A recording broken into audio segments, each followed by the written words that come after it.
Political analyst. Very good morning అండి, welcome to the show. అందరికి ముందుగా సత్యం గారు good morning sir. Good morning అండి. ఫస్ట్ కేంద్రం ఎందుకు అంటే కేంద్ర హోంశాఖ నుంచి డిజాస్టర్ మేనేజ్మెంట్ నుంచి సమీక్ష చేస్తున్నాము ఈ రెండు ఘటనలకు సంబంధించి. ఒకటి తొక్కిస్లాట, రెండోది లడ్డూ కౌంటర్లో జరిగినటువంటి అగ్ని ప్రమాదం. రావడం వస్తున్నామో ఒక వ్యక్తి వస్తున్నారని చెప్పడం, మళ్ళీ కాదు రావట్లేదంటూ మళ్ళీ ఇంకొక లెటర్ రావడం, ఏ విధంగా చూసుకోవాలి తీసుకున్నటువంటి యూటర్న్ని? అంటే మనకు వచ్చిన న్యూస్ రెండు రకాలుగా మనకు మీడియాలో ఫ్లేరప్ అయినాయండి. ఒకటి అధికార ఉత్సాహంతో అత్యుత్సాహంతో ఆ లెటర్ పంపటం, హడావుడి చేయటం, ఆ తర్వాత ఉపసంహరించుకోవటం జరిగింది అనేటువంటిది ఒక న్యూస్.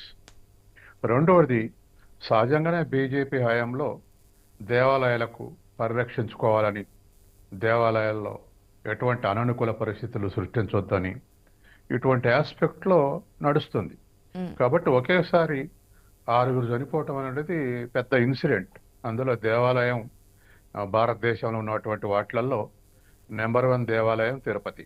ఇప్పటి వరకు భక్తులు సందర్శించుకుంటే విషయంలో దరిదాపు రోజుకు 70,000 మంది భక్తులు సందర్శించుకుంటారు.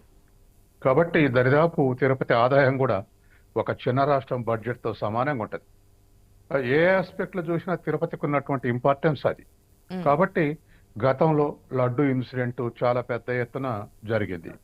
6 చనిపోయిన దానికన్నా కూడా ఎక్కువ చర్చనీయాంశం అయింది లడ్డు విషయంలో. కాబట్టి మళ్ళీ ఇప్పుడు 6 చనిపోవటం ఇదంతా జరిగింది. కాబట్టి ఇటువంటి దగ్గర ఈ తర్వాత మరొక ప్రచారం గురించి అన్యమతస్తులు వచ్చి దీన్ని అపవస్త్రం చేస్తున్నారు అనేటువంటిది కూడా అప్పుడప్పుడు విమర్శలు వస్తున్నాయి. ఈ అన్ని ఇన్సిడెంట్స్ విషయంలో ఏదైనా ఇంకా నిగూఢమైనటువంటి విషయాలు ఉన్నాయా అని తెలుసుకోవటానికి ఒకవేళ హోమ్ మినిస్ట్రీ ఆ విధంగా ఆలోచించి ఉండొచ్చు. అయితే అలా ఆలోచించిండ్రు అనటానికి ఆధారం లేదు. ఎందుకంటే ఆ రాష్ట్రాలు దేవాలయాలు ఏ రాష్ట్రానికి ఆ రాష్ట్రం పరిధిలోనే ఉన్నాయి. ప్రత్యేకంగా దేవాదాయ శాఖలు కూడా ఉన్నాయి రాష్ట్రాలలో. కాబట్టి కేంద్రం జోక్యం చేసుకొని దాన్ని సరిదిద్దేంత స్థితి తిరుపతిలో లేదు. కాబట్టి సహజంగానే ఆ అధికారి అత్యుత్సాహంతో పంపి ఆ తర్వాత ఇక్కడ కేంద్రం గతంలో ఎప్పుడు ఎటువంటి ఘటనలు ఉన్నా కేంద్రం తిరుపతి విషయంలో జోక్యం చేసుకున్నటువంటి సందర్భాలు ఎప్పుడు చూడలేదు కదా సత్యం గారు? అవును, గతంలో ఇప్పుడు ఇక్కడే కాదు, గతంలో కేరళలో కూడా మనం గనక మన ఆ టెంపుల్ విషయంలో చూస్తే గతంలో బంగారం నిల్వ విషయంలో చూస్తే తిరువనంతపురంలో దాంట్లో కేంద్రం ఏం జోక్యం చేసుకోలే, ఆ రాష్ట్ర పరిధిలో నడిచింది. కాబట్టి ఎక్కడైనా దేవాలయాల్లో కేంద్ర ప్రభుత్వం జోక్యం చేసుకొని డిస్టర్బ్ చేసినటువంటి ఉదాహరణలు చాలా తక్కువ.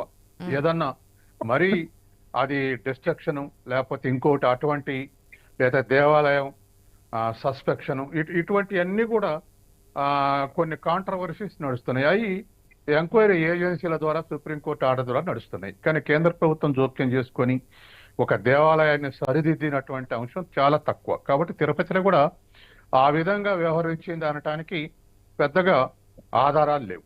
కానీ జరిగినటువంటి ఇన్సిడెంట్స్ మీద ఒక కన్నేసి ఉంచేటువంటి అవకాశం ఉంది. ఎందుకంటే వరుసపెట్టి ఆ ఇన్సిడెంట్ జరుగుతూ వస్తున్నాయి. దీని వెనక ఇంకా ఏవైనా ఉన్నాయా అని ఆరా తీసేటువంటి అవకాశం అయితే ఉంది. ఓకే, పార్థసారథి గారు గుడ్ మార్నింగ్ అండి. నమస్కారం అండి, అందరికీ నమస్కారం. పార్థసారథి గారు, ఏంటి అసలు ఫస్ట్ లెటర్ ఏంటి, సెకండ్ లెటర్ ఏంటి, వస్తున్నారని చెప్పడం ఏంటి, మళ్ళీ రావట్లేదు విత్డ్రా చేసుకుంటున్నారని లెటర్ ఏంటి, అసలు ఏం జరిగింది? అసలు ఇది పెద్ద ఇష్యూనే కాదమ్మా.